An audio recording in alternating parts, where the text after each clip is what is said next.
Good morning. Yan, yan na si Maninay nagagawa ng bahay ng manok. Ito na nga akong kulungan sa akong mga hayop. Gama kong kulungan. Nagagawa ng kulungan ng manok. Kaayos talaga.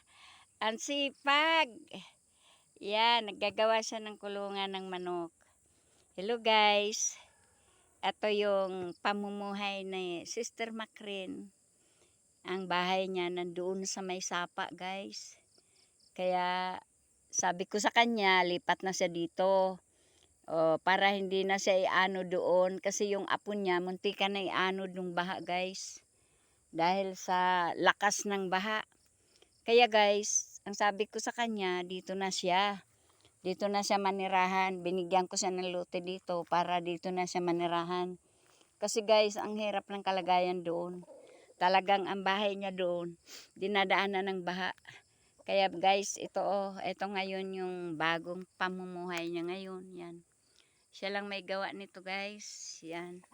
Yung dingding niyang trapal. Yan. Pati yung bagong trapal na atip niya para hindi siya